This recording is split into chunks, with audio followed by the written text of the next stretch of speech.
Should we save a plate for Dad? I brought him food earlier. He refused to eat. He's too preoccupied with this next big adventure he's cooking up in his head. You know, that's just like Dad. Once adventure is on his mind, he can't focus on anything else. He's never lost his drive. You have to give him that. Well, I've never regretted retiring my questing boots.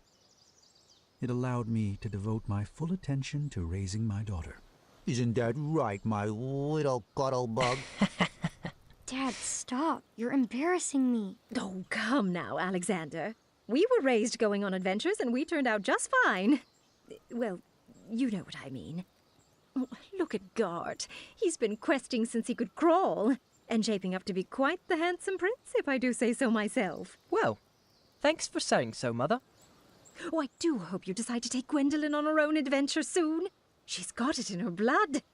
You can't keep her safe forever. She can go out questing for danger when she's older.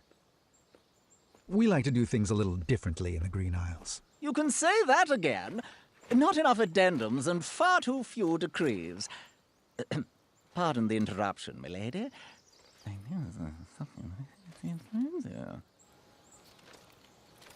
I see. Thank you. Gart, the chambermaid found this crumbled up in your waste bin. I am assuming it fell. Yes, thank the shining stars they found it. I was looking all over for that. It must have blown right off my desk. Give it here. I'll deliver it right after supper. No need. I'll deliver it myself in the morning. Gart, I told you to keep the windows closed in your room. It's so breezy in there. Can you please pass the peas? Gart, did you not hear Gwendolyn? Oh, apologies. I thought that was a nint mouse squeaking in the courtyard. What did you say? I asked you to please pass Gart? Please pass the peas to your cousin. The little highness can reach them herself. I'm not here to serve her. You would be honored to serve. Children, that's enough. There you go, dear. Or was that so hard? Now, can we just finish up dinner in peace? Grandpa would like to speak with everyone after dinner. Ugh, I hate the smell of that lavender. When I'm king, we will never serve those abominations again. Oh, do tell us, Gart. What qualities do you possess that would make for a good king? Well, for one, I've been raised in this castle and trained to properly take over the kingdom. Unlike some other children who have only had adventures in their imaginations. Boys, I don't like where this conversation is going. Daventry is our home, Alexander.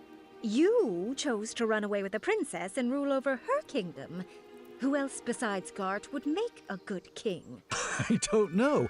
I hear Kyle has some big ideas. Kyle? Really? Uncle, you're acting like a buffoon. Well, if this is how children raised by royalty treat their elders, then I'm proud that Gwendolyn and I grew up outside these castle walls. What? So now your family is too good for Daventry? It would be an honor for me to be king. But for you, it's just a burden? Knock it off, Gart! No! You're just a little girl. Nothing more than a dreamer. If you didn't encourage Grandfather's ramblings, he might actually notice that I am the only man for the job.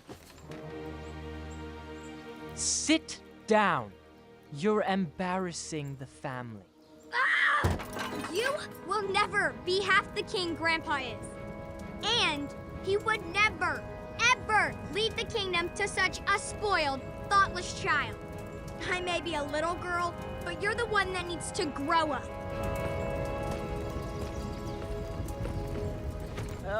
Distress.